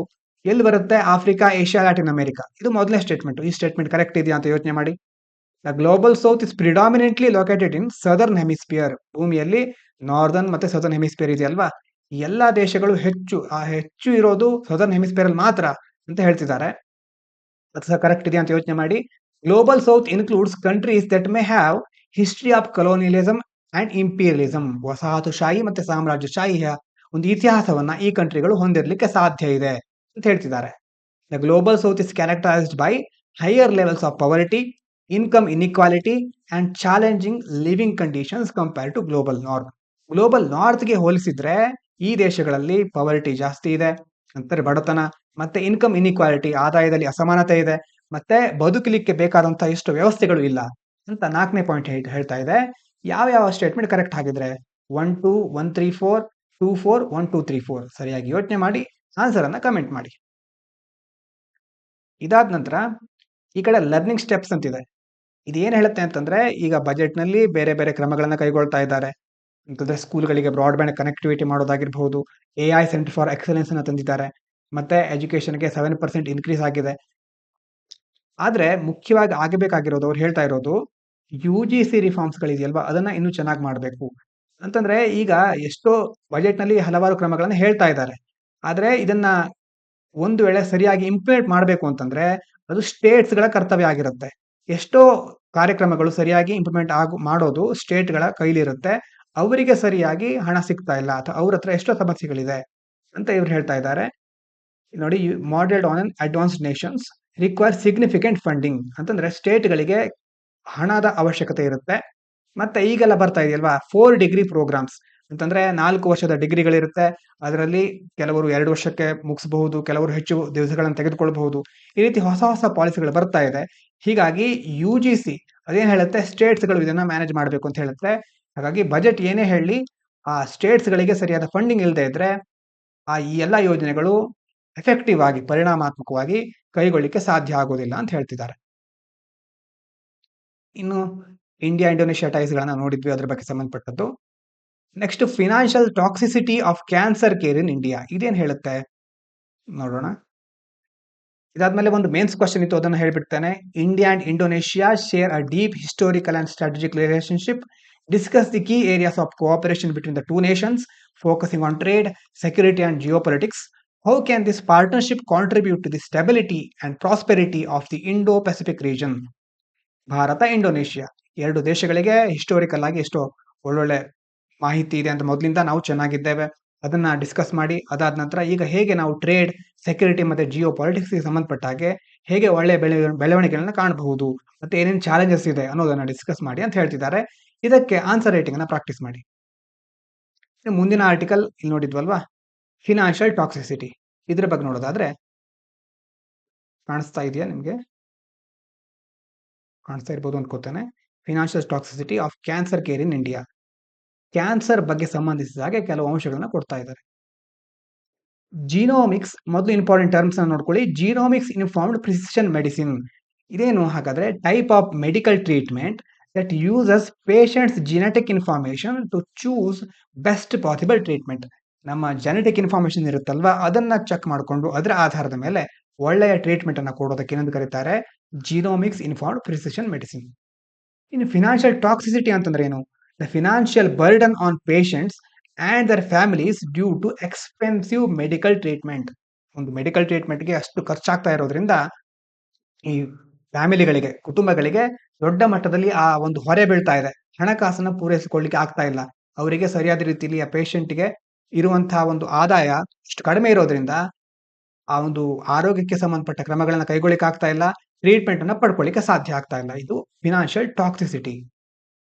Out of pocket expense ಅಂತಂದ್ರೇನು? Medical cost that patients have to pay themselves because they are not covered by insurance. ಆ ಒಂದು ರೋಗಗಳಿಗೆ ಅಥವಾ ಆ ಒಂದು ಟ್ರೀಟ್ಮೆಂಟ್ಗಳಿಗೆ ಇನ್ಶೂರೆನ್ಸ್ ಇಲ್ಲದೆ ಇರೋದ್ರಿಂದ ಆದಾಯದ ಎಷ್ಟೋ ಭಾಗವನ್ನ ಔಟ್ ಆಫ್ ಪಾಕೆಟ್ ಅಂತಂದ್ರೆ ತಮ್ಮ ಕೈಯಿಂದ ಅವ್ರು ಹಾಕಬೇಕಾಗುತ್ತೆ. ಅದಕ್ಕೆ ಔಟ್ ಆಫ್ ಪಾಕೆಟ್ ಎಕ್ಸ್ಪೆನ್ಸ್ ಅಂತ ಕರೀತಾರೆ. ಅದಕ್ಕೆ ಇನ್ಶೂರೆನ್ಸ್ ಇರೋದಿಲ್ಲ. ಇನ್ನು comprehensive growth annual rate, CAGR ಅಂತಂದ್ರೆ ಏನು? Rate at which an industry or business grows over time. ಒಂದು ಸಮಯದ ಪರಿಧಿಯಲ್ಲಿ ಅಥವಾ ಒಂದು ಕೆಲ ಕಾಲವನ್ನು ತೆಗೆದುಕೊಂಡ್ರೆ ಆ ಟೈಮ್ನಲ್ಲಿ ಒಂದು ಇಂಡಸ್ಟ್ರಿ ಅಥವಾ ಬಿಸ್ನೆಸ್ ಹೇಗೆ ಗ್ರೋ ಆಗುತ್ತೆ ಅನ್ನೋದನ್ನ ಮೆಜರ್ ಮಾಡೋದು CAGR. ಇನ್ನು ಆರ್ಟಿಕಲಿನ ಪಾಯಿಂಟ್ಸ್ ನೋಡೋದಾದ್ರೆ, cancer treatment is very expensive and many poor and middle class patients struggle to afford life saving medicine and test. ಇದು ಎಷ್ಟು ಅದಕ್ಕೆ ಖರ್ಚು ಬೀಳುತ್ತೆ ಅಂತಂದ್ರೆ, ಎಷ್ಟೋ ಬಡ ಕುಟುಂಬಗಳು ಹಾಗೂ ಮಧ್ಯಮ ವರ್ಗದ ಕುಟುಂಬಗಳು ಅದನ್ನ ಅಫೋರ್ಡ್ ಮಾಡ್ಲಿಕ್ಕೆ ಆಗೋದಿಲ್ಲ, ಅದನ್ನ ತೆಗೆದುಕೊಳ್ಳಿಕ್ಕೆ ಸಾಧ್ಯನೇ ಆಗೋದಿಲ್ಲ. Financial burden affects entire families leading them to sell assets, skip meals and fall into long term poverty. ಒಂದು ರೋಗವನ್ನ ನಿವಾರಣೆ ಮಾಡ್ಕೊಳ್ಳಿಕ್ಕೋಸ್ಕರ ಅವರು ಎಷ್ಟೋ ಮನೆಯ ಮುಖ್ಯ ವಸ್ತುಗಳನ್ನ ಮಾರಬೇಕಾಗಿರುತ್ತೆ, ಮತ್ತೆ ಎಷ್ಟೋ ದಿನದ ಊಟವನ್ನ ಬಿಡು ಪರಿಸ್ಥಿತಿಗೆ ಹೋಗ್ಬೇಕಾಗುತ್ತೆ. ಲಾಂಗ್ ಟರ್ಮ್ ಪವರ್ಟಿ, ದೀರ್ಘಕಾಲಿಕವಾಗಿ ಅವರು ಬಡತನಕ್ಕೆ ಜಾರ್ಬಿಡ್ತಾರೆ. Public health care spending in India is very low, leading to overcrowded hospitals, delays in treatment and a higher number of advanced stage cancer cases. ಸರ್ಕಾರ ಪಬ್ಲಿಕ್ ಹೆಲ್ತ್ ಕೇರ್ ಮೇಲೆ ಖರ್ಚು ಮಾಡ್ತಾ ಇರೋದು ಸಾಕಾಗ್ತಾ ಇಲ್ಲ. ಹಾಗಾಗಿ ಆಸ್ಪತ್ರೆಗಳಲ್ಲಿ ಯಾವಾಗ್ಲೂ ಜನರು ತುಂಬಿಕೊಂಡಿರ್ತಾರೆ, ಸರಿಯಾದ ವ್ಯವಸ್ಥೆ ಇರೋದಿಲ್ಲ, ಟ್ರೀಟ್ಮೆಂಟ್ ಡಿಲೇ ಆಗ್ತಾ ಹೋಗುತ್ತೆ. ಮತ್ತೆ ಅದರ ಜೊತೆ ಅಡ್ವಾನ್ಸ್ ಕೇಸಸ್ ಆಫ್ ಕ್ಯಾನ್ಸರ್ ಅಂತಂದ್ರೆ ಕ್ಯಾನ್ಸರ್ ಇನ್ನೂ ಹೈಯರ್ ಸ್ಟೇಜಿಗೆ ಹೋದ್ಮೇಲೆ ಆವಾಗ ಜನರಿಗೆ ಗೊತ್ತಾಗ್ತಾ ಇರುತ್ತೆ, ಸರಿಯಾದ ಚೆಕಪ್ ಸಿಸ್ಟಮ್ಗಳು ಇರೋದಿಲ್ಲ. ಇಂತಹ ಕೇಸ್ಗಳು ಹೆಚ್ಚು ಕಂಡು ಬರ್ತಾ ಇದೆ ಹೀಗಾಗಿ ಅಂತ ಹೇಳ್ತಿದ್ದಾರೆ. Private healthcare is growing fast, but it is very costly, making cancer treatment unaffordable for many. Private ಕಂಪನಿಗಳು ಅಥವಾ ಪ್ರೈವೇಟ್ ಮೆಡಿಕಲ್ಸ್ಗಳು ತುಂಬಾ ದೊಡ್ಡ ಮಟ್ಟದಲ್ಲಿ ಬೆಳೀತಾ ಇದೆ, ಆದ್ರೆ ಅವರ ರೇಟ್ ಸಹ ಅಷ್ಟೇ ದೊಡ್ಡ ಮಟ್ಟದಲ್ಲಿ ಇದು ಹೆಚ್ಚಾಗ್ತಾ ಇದೆ. ಹಾಗಾಗಿ ಎಷ್ಟೋ ಜನರಿಗೆ ಅದನ್ನ ಅಫೋರ್ಡ್ ಮಾಡಲಿಕ್ಕೆ ಸಾಧ್ಯ ಆಗ್ತಾನೆ ಇಲ್ಲ. Some government schemes and NGOs help, but they are not enough. ಕೆಲವೊಂದು ಗೌರ್ಮೆಂಟ್ ಸ್ಕೀಮ್ಗಳು ಮತ್ತೆ NGOಗಳು ಹೆಲ್ಪ್ ಮಾಡ್ತಾ ಇದ್ರು ಅದು ಸಾಕಾಗೋದಿಲ್ಲ. States offer free bus travel, discounts and medicine price restriction, but gaps remain. ಕೆಲವೊಂದು ಸ್ಟೇಟ್ಸ್ಗಳು ಈ ಫ್ರೀ ಬಸ್ ಟ್ರಾವೆಲ್ ಅನ್ನ ಕೊಡ್ತಾ ಇವೆ, ಮತ್ತೆ ಡಿಸ್ಕೌಂಟ್ ಇರುತ್ತೆ, ಮೆಡಿಸಿನ್ ಪ್ರೈಸ್ ಅಲ್ಲಿ ರಿಡಕ್ಷನ್ ಮಾಡ್ತಾರೆ, ಕಡಿಮೆ ಮಾಡ್ತಾರೆ. ಆದ್ರೆ ಎಷ್ಟೋ ದೋಷಗಳು ಇನ್ನೂ ಸಹ ಹಾಗೆ ಇದೆ. CSR, philanthropy and impact investment can help, but more donations and funding are needed to support cancer care and reduce financial burden on patients. CSR ಅಂತಂದ್ರೇನು? Corporate social responsibility. ದೊಡ್ಡ ದೊಡ್ಡ ಕಂಪನಿಗಳು ಅವರ ಲಾಭದಲ್ಲಿ ಕೆಲವು ಪರ್ಸೆಂಟ್ ಅನ್ನ CSRಗೆ ಅಂತ ಮೀಸಲಿಡ್ತಾರೆ. ಅವರು ಈ ಚಾರಿಟಿ ಆಗಿರಬಹುದು, ಫಿಲಾಂಥ್ರಪಿ ಆಗಿರಬಹುದು, ಇದರ ಮೂಲಕ ಎಷ್ಟೋ ಜನರಿಗೆ ಹೆಲ್ಪ್ ಮಾಡಲಿಕ್ಕೆ ಸಾಧ್ಯ ಇದೆ. ಹಾಗಾಗಿ ಹೆಚ್ಚಿನ ಡೊನೇಷನ್ಗಳು ಅಥವಾ ಫಂಡಿಂಗ್ಗಳು ಕ್ಯಾನ್ಸರ್ನಂತಹ ರೋಗವನ್ನು ಹೊಂದಿರೋರಿಗೆ ಅವಶ್ಯಕತೆ ಇದೆ ಅಂತ ಇದರಲ್ಲಿ ಹೇಳ್ತಾ ಇದ್ದಾರೆ. ಇದಾದ ನಂತರ ಮುಂದಿನ ಪೇಜ್ಗೆ ಹೋಗೋದಾದ್ರೆ ಇನ್ನು ಕೆಲವು ಡೀಟೇಲ್ಸ್ಗಳನ್ನ ಕೊಟ್ಟಿದ್ದಾರೆ ಈ ಬಜೆಟ್ನ ಬಗ್ಗೆ. ನಾವು ನೋಡ್ಲಿಕ್ಕೆ ಹೋಗೋದಲ್ಲ, ಯಾಕಂದ್ರೆ ಅದನ್ನ ಎಷ್ಟು ಡಿಸ್ಕಸ್ ಮಾಡಿದೀವಿ. ಮತ್ತೆ ಮುಂದೆ ಬಂದ್ರೆ ಇನ್ನೊಂದ್ಸರಿ ನೋಡೋಣ ಬೇಕಿದ್ರೆ. ಈ ಪೇಜ್ನಲ್ಲೂ ಸಹ ಯಾವುದೇ ಇಂಪಾರ್ಟೆಂಟ್ ಮಾಹಿತಿ ಇಲ್ಲ. ಇದಾದ ನಂತರ monetary and fiscal policies need to work in tandem. Monetary policy ಅಂತಂದ್ರೇನು, ಫಿಸಿಕಲ್ ಪಾಲಿಸಿ ಅಂತಂದ್ರೇನು ನೀವು ಎಕಾನಮಿಯಲ್ಲಿ ಓದಿದ್ರೆ ಗೊತ್ತಾಗ್ಬಿಡುತ್ತೆ. Monetary policy, fiscal policy. Government ನೋಡ್ಕೊಳ್ಳೋದು ಯಾವುದು, RBI ನೋಡ್ಕೊಳ್ಳೋದು ಯಾವುದು? ನಿಮ್ಗೆ ಕಮೆಂಟ್ ಮಾಡಿ ತಿಳಿಸಿ. ಇದಾದ ನಂತರ ಮುಂದಿನ ಪೇಜ್ಗೆ ಹೋಗೋಣ. ವರ್ಲ್ಡ್ ಅಲ್ಲಿ ಏನಾಗ್ತಾ ಇದೆ? ರಷ್ಯಾ ಯುಕ್ರೇನ್ ಯುದ್ಧ ಚಿಕ್ಕ ಮಟ್ಟದಲ್ಲಿ ಮುಂದುವರಿತಾನೆ ಇದೆ. ಕೆಲವೊಂದು ಚಿಕ್ಕ ಘಟನೆಗಳು ಅಂತಂದ್ರೆ ಮಿಸೈಲ್ ಸ್ಟ್ರೈಕ್ ಆಗುತ್ತೆ, ಕೆಲವು ಜನರು ಸಾಯ್ತಾ ಇದ್ದಾರೆ ಅಷ್ಟಷ್ಟು ದಿನಕ್ಕೆ. ಮತ್ತೆ ಅದಾದ್ಮೇಲೆ ಡೀಪ್ ಸೀಕ್ ಇಂದ ಈಗ ಯಾವುದು ಓಪನ್ AI ಸ್ವಲ್ಪ ಹೊಡೆತವನ್ನ ತಿಂದಿದೆ. ಹಾಗಾಗಿ ಅದೇನ್ ಮಾಡ್ತಾ ಇದೆ, ಬೇರೆ ಒಂದು ಕೊರಿಯಾದ ಕಂಪನಿ ಜೊತೆ ಒಪ್ಪಂದವನ್ನ ಮಾಡ್ಕೊಳ್ತಾ ಇದೆ. ಇಂಪಾರ್ಟೆಂಟ್ ಆಗಿರುವಂತಹ ನ್ಯೂಸ್ಗಳು ಬೇರೆ ಯಾವುದು ಕಾಣಿಸ್ತಾ ಇಲ್ಲ. ಸ್ಪೋರ್ಟ್ಸ್ ಅಲ್ಲಿ ಸಂಬಂಧಪಟ್ಟಿದ್ರೆ ದೊಡ್ಡ ಪ್ರಶಸ್ತಿ ಏನು ಗೆದ್ದಿಲ್ಲ. ದಿನನಿತ್ಯದ ಹಾಗೆ ಕೆಲವು ಆಟಗಳು ನಡೀತಾ ಇದೆ. ಇದು ನಿನ್ನೆ ಅಥವಾ ಮೊನ್ನೆ ನೋಡಿದ್ರಲ್ವಾ, ಪ್ರಜ್ಞಾನಂದ ಅವರು ಟಾಟಾ ಸ್ಟೀಲ್ ನಲ್ಲಿ ನಡೆದಂತ ಚೆಸ್ ಕಾಂಪಿಟೇಷನ್ ಅಲ್ಲಿ ಗೆದ್ದಿದ್ದಾರೆ. ಇವರ ಬಗ್ಗೆ ಕೊಟ್ಟಿದ್ದಾರೆ. ಇದು ನೋಡ್ಕೊಳ್ಳಿ, scans of seemingly empty space reveal black holes not far from Earth. ಈಗ ಮೇಲ್ಗಡೆ ಇರುವಂತಹ ಕೆಲವೊಂದು ಆರ್ಟಿಕಲ್ ಅಲ್ಲಿ ವಿಷಯ ಅಲ್ಲ, ಆದ್ರೆ ಕೆಲವೊಂದು ಇಂಪಾರ್ಟೆಂಟ್ ಪಾಯಿಂಟ್ಸ್ ನಾನು ಇದರಲ್ಲಿ ಮೆನ್ಷನ್ ಮಾಡಿದ್ದೇನೆ. ಅದನ್ನ ಕೆಲವೊಂದ್ಸರಿ ನೋಡ್ಕೊತಾ ಹೋಗೋಣ. ಟ್ಯಾಕ್ಸ್ ರಿಬೇಟ್, ಈ ಟರ್ಮ್ಸ್ ಗಳು ತುಂಬಾ ಇಂಪಾರ್ಟೆಂಟ್, ಅವಾಗ ಬರ್ತಾ ಇರುತ್ತೆ. ಅದನ್ನ ಇವತ್ತು ಡಿಸ್ಕಸ್ ಮಾಡಿಬಿಡ್ತಾನೆ. ಟ್ಯಾಕ್ಸ್ ರಿಬೇಟ್ ಅಂತಂದ್ರೆ ಏನು? Reduction in the amount of tax unit pay. ನೀವು ಎಷ್ಟು ಟ್ಯಾಕ್ಸ್ ತುಂಬ್ತೀರಲ್ವಾ ಅದರಲ್ಲಿ ರಿಡಕ್ಷನ್ ಮಾಡೋದು. For example, if your tax is 10,000 but the government offers 2,000 rebate, you only need to pay 8,000. ನಿಮ್ದು 10,000 ಟ್ಯಾಕ್ಸ್ ತುಂಬಬೇಕು ಅಂತ ಇಟ್ಕೊಳ್ಳಿ. ಗೌರ್ಮೆಂಟ್ ಏನ್ ಹೇಳುತ್ತೆ, ವಿ ವಿಲ್ ರಿಬೇಟ್ 2,000. ನಾವು ರಿಬೇಟ್ ಮಾಡ್ತೀವಿ ಅಂತಂದ್ರೆ ನೀವು ಅವಾಗ 2,000 ಅನ್ನ ಅಲ್ಲಿ ಕಟ್ ಮಾಡ್ತಾರೆ ಅಂತಂದ್ರೆ ನೀವು 8,000 ಅನ್ನ ತುಂಬಿದ್ರೆ ಸಾಕು. ಟೋಟಲ್ 10,000 ತುಂಬಬೇಕಾಗಿತ್ತು, ಟ್ಯಾಕ್ಸ್ ರಿಬೇಟ್ 2,000 ಇದೆ, ನೀವು 8,000 ಅನ್ನ ಟ್ಯಾಕ್ಸ್ ತುಂಬಿದ್ರೆ ಸಾಕು. ಇನ್ನು marginal tax rate, the tax rate applied to the last portion of your income. It shows how much tax you will pay on extra income. Extra income ಬರ್ತಾ ಇದ್ರೆ ಅದ್ರ ಮೇಲೆ ಎಷ್ಟು ಟ್ಯಾಕ್ಸ್ ತುಂಬಬೇಕು, ಮಾರ್ಜಿನಲ್ ಅಂತ ಹೇಳ್ತಿದಾರಲ್ವಾ. ಎಕ್ಸಾಂಪಲ್ ನೋಡಿದ್ರೆ ಅರ್ಥ ಆಗುತ್ತೆ. ನೀವು 1,00,000 ರೂಪಾಯಿನ ಅರ್ನ್ ಮಾಡ್ತಾ ಇದ್ರಿ ಅಂತ ಇಟ್ಕೊಳ್ಳಿ. Marginal tax rate 10%. ಅಂತಂದ್ರೆ ಏನು? ಈಗ you pay 10,000 on any income above 1,00,000. 1,00,000 ಮೇಲೆ ಎಷ್ಟೇ ಇನ್ಕಮ್ ಬಂದ್ರು ಅದಕ್ಕೆ 10,000 ನ ತುಂಬಲೇಬೇಕು. ಅದು ಮಾರ್ಜಿನಲ್. ಈ ಲಿಮಿಟ್ ನಂತರ ಎಷ್ಟೇ ಹೋದ್ರು ಅದಕ್ಕೆ ನೀವು ಎಷ್ಟು ಮೊದಲೇ ಫಿಕ್ಸ್ ಮಾಡಿರ್ತಾರಲ್ವಾ ಅದು ತುಂಬಿದ್ರೆ ಅದಕ್ಕೆ ಮಾರ್ಜಿನಲ್ ಟ್ಯಾಕ್ಸ್ ರೇಟ್ ಅಂತ ಕರೀತಾರೆ. ಈ ಮಾರ್ಜಿನ್ ತನಕ ಏನು ಇರೋದಿಲ್ಲ, ಮಾರ್ಜಿನ್ ಮುಗಿದ ಮೇಲೆ ಇಷ್ಟು ಬಂದೇ ಬರುತ್ತೆ ಅಂತ. ಇನ್ನು ಟ್ಯಾಕ್ಸ್ ಬಯಾನ್ಸಿ ಅಂತಂದ್ರೆ ability of tax revenue to increase when the economy grows without changing tax rates. Economy ತುಂಬಾ ಡೆವಲಪ್ ಆಗ್ಬಿಟ್ರೆ ಸರ್ಕಾರ ಮತ್ತೆ ಟ್ಯಾಕ್ಸ್ ರೇಟ್ ಅನ್ನು ಚೇಂಜ್ ಮಾಡಬೇಕಾಗುದಿಲ್ಲ. ಯಾಕಂದ್ರೆ ಎಲ್ಲರ ಕೈಲೂ ಹಣ ಓಡಾಡ್ತಾ ಇರುತ್ತೆ, ಎಕನಾಮಿ GDP ಎಲ್ಲ ಬೆಳೀತಾ ಇರುತ್ತೆ. ಹಾಗಾಗಿ if more people get higher paying jobs, ಜನರಿಗೆ ಹೆಚ್ಚು ಸ್ಯಾಲರಿ ಬರುವಂತ ಜಾಬ್ ಸಿಕ್ಬಿಟ್ರೆ businesses earn more, automatically business ಗಳು ಡೆವಲಪ್ ಆಗುತ್ತೆ. Government will collect more taxes even without changing tax rates. Tax rate ನ ಚೇಂಜ್ ಮಾಡದೇನು ಸಹ ಸರ್ಕಾರಕ್ಕೆ ಆವಾಗ ಹೆಚ್ಚು ಹಣವನ್ನು ಗಳಿಸಲಿಕ್ಕೆ ಸಾಧ್ಯ ಆಗುತ್ತೆ. ಅದಕ್ಕೆ ಟ್ಯಾಕ್ಸ್ ಬಯಾನ್ಸಿ ಅಂತ ಕರೀತೇವೆ. ಇನ್ನು FRBM act, fiscal responsibility and budget management act, ಇದೇನ್ ಹೇಳುತ್ತೆ? Law that sets limits on how much the government can borrow or spend beyond its earnings to keep the economy stable. ಸರ್ಕಾರಕ್ಕೆ ಆದಾಯ ಬರುತ್ತೆ, ಹಾಗಾಗಿ ಅದನ್ನ ಎಷ್ಟು ಯಾವ ರೀತಿ ಖರ್ಚು ಮಾಡಬೇಕು ಮತ್ತೆ ಎಷ್ಟು ಬಾರೋ ಮಾಡಬೇಕು ಅನ್ನುವಂತ ಲಿಮಿಟ್ ಅನ್ನ ಹೇಳೋದು FRBM ಆಕ್ಟ್. ಇನ್ನು ನೆಕ್ಸ್ಟ್ ಕೆ ಶೇಪ್ಡ್ ಗ್ರೋತ್, ಇದೇನು ಹಾಗಾದ್ರೆ?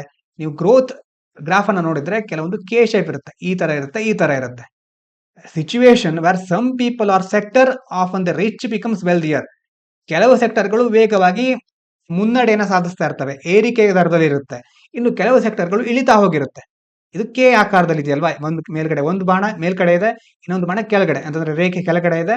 ಹಾಗೆ ಕೆಲವು ಸೆಕ್ಟರ್ಗಳು ಅಭಿವೃದ್ಧಿಯನ್ನು ಕಾಣ್ತಾ ಇವೆ, ಇನ್ನು ಕೆಲವು ಸೆಕ್ಟರ್ಗಳು ಇಳಿಕೆಯನ್ನು ಕಾಣ್ತಾ ಇವೆ. ಇದಕ್ಕೆ ಕೆ ಶೇಪ್ಡ್ ಗ್ರೋತ್ ಅಂತ ಹೇಳ್ತೇವೆ. ಇದ್ರಲ್ಲಿ ಏನಾಗುತ್ತೆ ಅಂತಂದ್ರೆ ಕೆಲವು ಸೆಕ್ಟರ್ಗಳು ರಿಚ್ ಆಗ್ತಾ ಹೋಗುತ್ತೆ, while others often the poor get worse off stay the same. ಕೆಲವು ಸೆಕ್ಟರ್ಗಳು ಹಾಗೆ ಇರುತ್ತೆ ಅಥವಾ ಇನ್ನಷ್ಟು ದುರ್ಬಲ ಆಗ್ತಾ ಹೋಗುತ್ತೆ. ಇನ್ನು ಫಿಸ್ಕಲ್ ಕಾಂಟ್ರಾಕ್ಷನ್ ಅಂತಂದ್ರೆ ಏನು? when the government reduces its spending to control debt, usually by cutting budgets or programs. ಏನಾಗುತ್ತೆ? ಸರ್ಕಾರ ಕಾಂಟ್ರಾಕ್ಟ್ ಮಾಡುತ್ತೆ. ಕಾಂಟ್ರಾಕ್ಷನ್ ಅಂತಂದ್ರೆ ಆ ಕಾಂಟ್ರಾಕ್ಟ್ ಅಲ್ಲಿ ಕಾಂಟ್ರಾಕ್ಷನ್ ಅಂತಂದ್ರೆ ಕಡಿಮೆ ಮಾಡೋದು. ಅಥವಾ ಈಗ ಒಂದ್ ವೇಳೆ ಟ್ಯಾಕ್ಸ್ ಅನ್ನ ಕಡಿಮೆ ಮಾಡಿದ್ರು ಅಂತ ಇಟ್ಕೊಳ್ಳಿ, ಟ್ಯಾಕ್ಸ್ ಕಡಿಮೆ ಮಾಡಿದ್ರು ಸರ್ಕಾರ ಹತ್ರ ಹೆಚ್ಚು ಹಣ ಹೋಗ್ತಾ ಇಲ್ಲ. ಈಗ ಸರ್ಕಾರ ಹಣ ಬರ್ತಾ ಇಲ್ಲ ಅಂತ ಬೇರೆ ಬೇರೆ ಬೇಕಾಗಿರೋ ಕಾರ್ಯಕ್ರಮಗಳಿಗೂ ಸ್ಪೆಂಡ್ ಮಾಡದೇ ಇರೋದು. ಅಂತಂದ್ರೆ government reduces the spending, control debt. ಸರ್ಕಾರಕ್ಕೆ ಸಾಲ ಇರುತ್ತೆ ಮೊದಲೇ, ಆ ಸಾಲವನ್ನ ಸರಿಯಾಗಿ ನಿಭಾಯಿಸಬೇಕಲ್ವಾ, ಹಾಗೆ ಸ್ಪೆಂಡ್ ಮಾಡೋದನ್ನೇ ಕಡಿಮೆ ಮಾಡಿಬಿಡುತ್ತೆ. Usually cutting budgets or programmes. ಕೆಲವೊಂದು ಒಳ್ಳೆಯ ನಿರ್ಧಾರಗಳನ್ನ ಒಳ್ಳೆಯ ಕಾರ್ಯಕ್ರಮಗಳನ್ನ ಕೈಗೊಳ್ಳಿಕ್ಕೂ ಹೋಗೋದಿಲ್ಲ, ಯಾಕಂದ್ರೆ ಸಾಲ ಇರುತ್ತೆ, ಈ ಕಡೆ ಟ್ಯಾಕ್ಸ್ ಬರ್ತಾ ಇರೋದಿಲ್ಲ, ಯಾಕಂದ್ರೆ ಟ್ಯಾಕ್ಸ್ ರೇಟ್ ಅನ್ನ ಕಡಿಮೆ ಮಾಡಿರ್ತಾರೆ. ಅದಕ್ಕೆ ಫಿಸ್ಕಲ್ ಕಾಂಟ್ರಾಕ್ಷನ್ ಅಂತ ಹೇಳ್ತಾರೆ, ಕಡಿಮೆ ಮಾಡ್ಬಿಡೋದು ಫಿಸ್ಕಲ್ ಆಕ್ಟಿವಿಟಿಯನ್ನ. ಇದಾದ ನಂತರ ಮುಂದಿನ ಪೇಜ್ಗೆ ಹೋಗಿದ್ದಾದ್ರೆ ಸ್ಪೋರ್ಟ್ಸ್ ಅಲ್ಲಿ ಏನು ಮುಖ್ಯವಾಗಿದೆ ನೋಡೋದಿಲ್ಲ, ಸೈನ್ಸ್ ಬಗ್ಗೆ ಆರ್ಟಿಕಲ್ ಇದೆ, ಎಕ್ಸ್ಪ್ಲೇನ್ ಮಾಡ್ತೇನೆ ಏನು ಅಂತ. ಇದಾದ ನಂತರ ಮುಂದಿನ ಪೇಜ್ ನಲ್ಲಿ ಟೆಕ್ಸ್ಟ್ ಅಂಡ್ ಕಾಂಟೆಕ್ಸ್ಟ್ ಇದೆ. ಇಲ್ಲಿ ಬಂದಿದ್ದಿಲ್ಲ, ಇಲ್ಲಿರೋ ಇಂಪಾರ್ಟೆಂಟ್ ಟರ್ಮ್ಸ್ ಅನ್ನ ಈಗ ಹೇಳಿದ್ದೇನೆ. ಯಾಕೆ ಟ್ಯಾಕ್ಸ್ ಅಂತಂದ್ರೆ ಸರ್ಕಾರ ಟ್ಯಾಕ್ಸ್ ಅನ್ನ ಕಡಿಮೆ ಮಾಡಿದ್ರು ಸಹ ಒಂದು ವೇಳೆ ಒಳ್ಳೆಯ ಕಾರ್ಯಕ್ರಮಗಳನ್ನ ಕೈಗೊಳ್ಳದೇ ಇದ್ರೆ ಅವಾಗ ಅದರಿಂದ ಏನು ಉಪಯೋಗ ಇಲ್ವಲ್ಲ ಅಂತ ಇವ್ರು ಹೇಳ್ತಿದ್ದಾರೆ. ಇದಂತ ಟೆಕ್ಸ್ಟ್ ಅಂಡ್ ಕಂಟೆಕ್ಸ್ಟ್ ಇದರಲ್ಲಿ ಹೇಳಿರೋದನ್ನ ಡಿಸ್ಕಸ್ ಮಾಡ್ತಾನೆ ಈಗ ನೋಡ್ಕೊಳ್ಳಿ. ಬೆಗ್ಗರ್ ತೈ ನೈಬರ್ ಅಂತ ಒಂದು ಬಂದಿದೆ ಇದರಲ್ಲಿ ನೋಡ್ಕೊಳ್ಳಿ. ಇಂಟರ್ನ್ಯಾಷನಲ್ ಟ್ರೇಡ್ ರಿಲೇಟೆಡ್ ಟರ್ಮ್ಸ್ ಅದರಲ್ಲಿ ಬಂದಿರೋ ಕೆಲವೊಂದು ಟರ್ಮ್ಸ್ ಗಳನ್ನ ನೋಡ್ಕೊಳ್ಳಿ. ಬೆಗ್ಗರ್ ದೈ ನೈಬರ್ ಪಾಲಿಸೀಸ್ ಏನು ಹೀಗಂದ್ರೆ broadly refers to any policy a country uses to try to improve its own economy by harming other countries. ನಮ್ಮ ದೇಶದ ಆರ್ಥಿಕತೆ ಬೆಳಿಬೇಕು, ಹಾಗಾಗಿ ಬೇರೆಯವರಿಗೆ ಕಾಟ ಕೊಡ್ಲಿಕ್ಕೂ ನಾವು ರೆಡಿ ಇದ್ದೇವೆ. ನಿಮಗೆ ಏನ್ ಬೇಕಾದ್ರೂ ಹಾಕೊಳ್ಳಿ, ನಾವು ನಮ್ಮ ದೇಶದ ಆರ್ಥಿಕತೆಯನ್ನ ಬೆಳೆಸ್ತಾ ಹೋಗೋದು. ಅದಕ್ಕೆ ಒಂದು ವೇಳೆ ಬೆಗ್ಗರ್ ದೈ ನೈಬರ್ ಅಂತ ಕರೀತಾರೆ. It could involve trade barriers, ಆ ದೇಶದ ಟ್ರೇಡ್ ಆಗದೆ ಇರೋ ತರ ನೋಡ್ಕೊಳ್ಳೋದು, ವಾಣಿಜ್ಯ ವ್ಯವಹಾರಗಳಿಗೆ ತಡೆ ಒಡ್ಡೋದು, ಕರೆನ್ಸಿ ಡಿವ್ಯಾಲ್ಯೂಯೇಷನ್ ಮಾಡೋದು, ಅಂದ್ರೆ ನಮ್ಮ ದೇಶದಿಂದ ಹೊರಡುವಂತಹ ವಸ್ತುಗಳನ್ನ ಹೆಚ್ಚು ಕಳಿಸೋದು, ಅವಾಗ ಆ ದೇಶದ ಕರೆನ್ಸಿ ಡಿವ್ಯಾಲ್ಯೂ ಆಗುತ್ತೆ. ಈಗ ರೂಪಾಯಿ ಅಪಮೌಲ್ಯೀಕರಣ ಅಂತ ಕೇಳ್ತೇವಲ್ವಾ, US ವಸ್ತುಗಳು ಭಾರತಕ್ಕೆ ಹೆಚ್ಚು ಬರಲಿಕ್ಕೆ ಸ್ಟಾರ್ಟ್ ಮಾಡಿದ್ರೆ ಆ ವಸ್ತುಗಳ US ಡಾಲರ್ನ ಬೆಲೆ ಹೆಚ್ಚಾಗುತ್ತೆ, ಅದ್ರ ಮುಂದೆ ರೂಪಾಯಿ ಕುಸಿದು ಹೋಗ್ಬಿಡುತ್ತೆ. ಈ ತರ ಒಂದು ಟ್ರೇಡ್ ಮೆಥಡ್ ಅನ್ನ ಕೆಲವರು ಯೂಸ್ ಮಾಡ್ತಾರೆ. ಎಕ್ಸಾಂಪಲ್ ನೋಡ್ಕೊಳ್ಳಿ, imposing high tariffs on imports to protect local industries. ಈಗ ಟ್ರಂಪ್ ಅವರು ಟ್ಯಾರಿಫ್ ಅನ್ನ ಹಾಕ್ತಾ ಇದಾರೆ ಅಂತ ಮೊದಲೇ ನೋಡಿದ್ವಿ. ಅಂತಂದ್ರೆ ಹೈ ಟ್ಯಾರಿಫ್ ಅನ್ನ ಹಾಕಿದಾಗ ಏನಾಗುತ್ತೆ, ಬೇರೆ ದೇಶದಿಂದ ಬರುವಂತಹ ವಸ್ತುಗಳ ಸಂಖ್ಯೆಯಲ್ಲಿ ಇಳಿಕೆ ಆಗುತ್ತೆ, ಯಾಕಂದ್ರೆ ಅದ್ರ ಮೇಲೆ ಟ್ಯಾಕ್ಸ್ ಹೆಚ್ಚಿದೆ. ಅವಾಗ ಏನಾಗುತ್ತೆ, ಲೋಕಲ್ ಇಂಡಸ್ಟ್ರಿಗಳು, ನಮ್ಮ ದೇಶದ ಒಳಗಡೆ ಇರುವಂತಹ ಇಂಡಸ್ಟ್ರಿಗಳಿಗೆ ಹೆಚ್ಚು ಉತ್ತೇಜನ ದೊರೆಯುತ್ತೆ, ಅವರನ್ನ ಪ್ರೊಟೆಕ್ಟ್ ಮಾಡೋದು ಹಾಗಾಗುತ್ತೆ. ಇದು ಬೆಗ್ಗರ್ ದೈ ನೈಬರ್ ಪಾಲಿಸೀಸ್. ಎರಡನೇ ಟರ್ಮು ಟ್ರೇಡ್ ವಾರ್ ಅಂತ. ಟ್ರೇಡ್ ವಾರ್ ಅಂತಂದ್ರೆ ಏನು, specific situation with in beggar ದೈ ನೈಬರ್ ಪಾಲಿಸಿ. ಈ ಬೆಗ್ಗರ್ ದೈ ನೈಬರ್ ಪಾಲಿಸಿಯಲ್ಲೇ ಒಂದು ಸಿಚುವೇಶನ್ ಇದು, wear 2 or more countries directly fight over trade by imposing tariffs and other barriers. ಎರಡು ದೇಶಗಳು ಸ್ಟಾರ್ಟಿಂಗ್ ಅಲ್ಲಿ ಹೇಳಿದ್ದೆ, ಇವರು ಟ್ಯಾರಿಫ್ ಹಾಕಿದ್ರು ಅಂತ ಇವರು ಟ್ಯಾರಿಫ್ ಹಾಕೋದು, ಮತ್ತೆ ಬೇರೆ ಬೇರೆ ಆರ್ಥಿಕ ಕ್ರಮಗಳನ್ನ ಕೈಗೊಳ್ಳೋದು, ಅದೊಂದು ಟ್ರೇಡ್ ವಾರಿಗೆ ಹೋಗಿ ತಲುಪುತ್ತೆ. ಆಮೇಲೆ country A impose tariffs on country B goods, country B might respond by imposing tariffs on country A goods. ಎರಡು ದೇಶಗಳು ಪರಸ್ಪರ ಟ್ಯಾರಿಫ್ ಅನ್ನ ಹಾಕೊಳ್ಳೋದು. ಇನ್ನು ಕರೆನ್ಸಿ ವಾರ್ ಅಂತಂದ್ರೆ ಏನು, specific type of beggar thy neighbor policy where countries weaken their currencies to boost exports and reduce import. ಆ ದೇಶನೇ ತನ್ನ ದೇಶದ ಕರೆನ್ಸಿಯನ್ನ ವೀಕ್ ಮಾಡ್ಕೊಳ್ಳೋದು. ಯಾಕಂತಂದ್ರೆ ಆ ದೇಶದ ಕರೆನ್ಸಿ ವೀಕ್ ಆಗಿದೆ ಅಂತಂದ್ರೆ ಬೇರೆ ಕಡೆ ಅದಕ್ಕೆ ವ್ಯಾಲ್ಯೂ ಹೆಚ್ಚಾಗುತ್ತೆ. ಹೆಚ್ಚಾದಾಗ ಅಂದ್ರೆ ಕಡಿಮೆ ಬೆಲೆಯಲ್ಲಿ ಸಿಗ್ತಾ ಇರುತ್ತಲ್ವಾ. ಈಗ ನಮ್ಮ ದೇಶದ ರೂಪಾಯಿ ಅಪಮೂಲ್ಯ ಆಗಿದೆ ಅಂತಂದ್ರೆ ಕಡಿಮೆ ಬೆಲೆ ಇದೆ ಅಂತ, ನಮ್ಮ ದೇಶದ ವಸ್ತುಗಳ ಬೆಲೆ ಕಡಿಮೆ ಆಗಿದೆ ಅಂತ, ಆಗ ಬೇರೆ ದೇಶದವರು ಅದನ್ನ ಖರೀದಿಸ್ಲಿಕ್ಕೆ ಹೊರಡ್ತಾರೆ. ಎಕ್ಸ್ಪೋರ್ಟ್ ಇಂಪ್ರೂವ್ ಆಗುತ್ತೆ, ಎಕ್ಸ್ಪೋರ್ಟ್ ಬೂಸ್ಟ್ ಆಗುತ್ತೆ, ಇಂಪೋರ್ಟ್ ಕಡಿಮೆ ಆಗುತ್ತೆ. Country lowers its currency value, so its products are cheaper for other countries to buy. ನಮ್ಮ ದೇಶದ ವಸ್ತುಗಳ ಬೆಲೆ ಕಡಿಮೆ ಆದ್ರೆ ಬೇರೆ ದೇಶಗಳು ಹೆಚ್ಚು ಅದನ್ನ ಖರೀದಿಸಲಿಕ್ಕೆ ಮುಂದಾಗುತ್ತೆ. ಇದನ್ನ ಕರೆನ್ಸಿ ವಾರ್ ಅಂತ ಕರೀತೇವೆ. ಈಗ ನಾನು ಸೈನ್ಸ್ ಅಂಡ್ ಟೆಕ್ನಾಲಜಿಲಿ ಒಂದು ಆರ್ಟಿಕಲ್ ಬಗ್ಗೆ ಹೇಳಿದ್ನಲ್ವಾ, ನೆನಪಿದ್ಯಾ? ಇಲ್ಲಿ ಮೇಲ್ಗಡೆ ನೋಡಿದ್ವಲ್ವಾ, ಸೈನ್ಸ್ ಅಂಡ್ ಟೆಕ್ನಾಲಜಿ, ಅದರಲ್ಲಿ ಬಂದಿರುವಂತದ್ದು ಈಗ ನಾನು ಡಿಸ್ಕಸ್ ಮಾಡ್ತೇನೆ. ಬ್ಲಾಕ್ ಹೋಲ್ ಬಗ್ಗೆ ಕೆಲವು ಪಾಯಿಂಟ್ಗಳು ಇಂಪಾರ್ಟೆಂಟ್. ಅದರಲ್ಲಿ ಗಾಯಾ ಟೆಲಿಸ್ಕೋಪ್ ಇದೇನು, space craft by the European Space agency. ಯಾವ ದೇಶದ ಅಂತ ನೋಡ್ಕೊಳ್ಳಿ. ಎಷ್ಟೋ ಸಾರಿ ಇಂತಹ ಕ್ವಶನ್ ಗಳನ್ನ UPSC ಕೇಳಿದ್ರು, ಅಂತಂದ್ರೆ ಯಾವ ಸ್ಪೇಸ್ ಏಜೆನ್ಸಿ ಇದು ಅಂತ. ನೀವು ಬೇರೆ PYQ ನೋಡಿದ್ರೆ ಗೊತ್ತಾಗುತ್ತೆ. ಗಾಯಾ ಟೆಲಿಸ್ಕೋಪ್ ಯಾವ್ದ್ರದ್ದು, European Space Agency that map stars and helps discover black holes. ಇದ್ರ ಕೆಲಸ ಏನು, ಸ್ಟಾರ್ ಗಳನ್ನ ಮ್ಯಾಪ್ ಮಾಡೋದು ಮತ್ತೆ ಬ್ಲಾಕ್ ಹೋಲ್ ಅನ್ನ ಡಿಸ್ಕವರ್ ಮಾಡೋದು. ಇನ್ನು Gaia BH1, BH2, BH3, these are the names, ಅಂದ್ರೆ names of black holes discovered by Gaia telescope. ಈ ಗಾಯಾ ಟೆಲಿಸ್ಕೋಪ್ ಡಿಸ್ಕವರ್ ಮಾಡಿದ್ಯಲ್ವಾ, ಆ ಒಂದು block ಹೋಲ್ಗಳಿಗೆ Gaia BH1, BH2, BH3 ಅಂತ ಕರೀತಾರೆ. The Gaia BH1 is the closest black hole to Earth. ಇದು important. ನಮ್ಮ ಭೂಮಿಗೆ ಅತ್ಯಂತ ಸಮೀಪದಲ್ಲಿರುವ ಬ್ಲಾಕ್ ಹೋಲ್ ಯಾವುದು, ಗಾಯಾ BH1. ಇದಾದ ನಂತರ ಕೊನೆಯದಾಗಿ ರೀಡಿಂಗ್ ಮತ್ತು ವೊಕ್ಯಾಬ್ಯುಲರಿ. ಒಂದು ಪ್ಯಾರಾಗ್ರಾಫ್ ಅನ್ನು ಕೊಟ್ಟಿದ್ದೇನೆ, ಎಲ್ಲ ಓದೋಣ ಒಟ್ಟಿಗೆ, ಆಮೇಲೆ ಅದರಲ್ಲಿ ಬರುವಂತಹ ಕೆಲವು ಟರ್ಮ್ ಗಳನ್ನ ನೋಡೋಣ.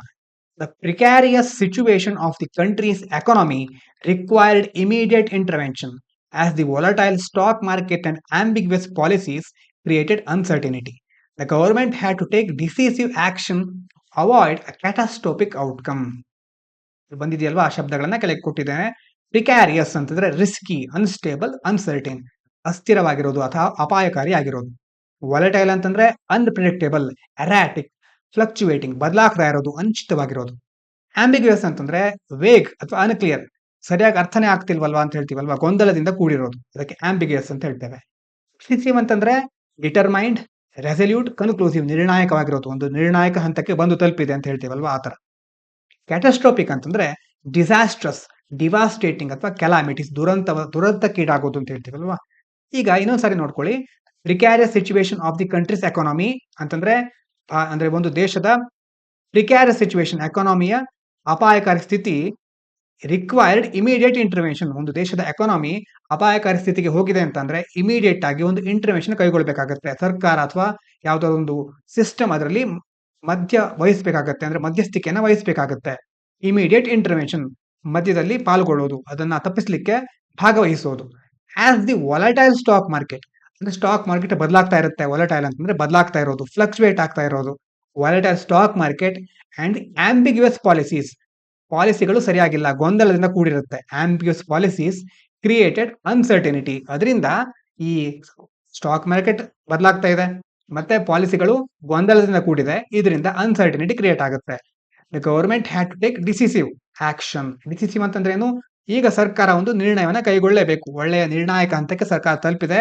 ಟು ಅವಾಯ್ಡ್ ಕ್ಯಾಟಾಸ್ಟ್ರೋಪಿಕ್ ಔಟ್ಕಮ್, ದುರಂತವನ್ನ ಉಂಟು ಮಾಡುವ ಯಾವುದೇ ಒಂದು ಫಲಿತಾಂಶ ಬರದೇ ಇರೋ ತರ, ಆ ತರ ಯಾವುದೇ ಘಟನೆ ಆಗದೆ ಇರೋ ತರ ಸರ್ಕಾರ ಈಗ ಕ್ರಮಗಳನ್ನ ಕೈಗೊಳ್ಳಬೇಕು ಅಂತ ಈ ಒಂದು ಪ್ಯಾರಾಗ್ರಾಫ್ ನಲ್ಲಿ ಹೇಳ್ತಿದ್ದಾರೆ.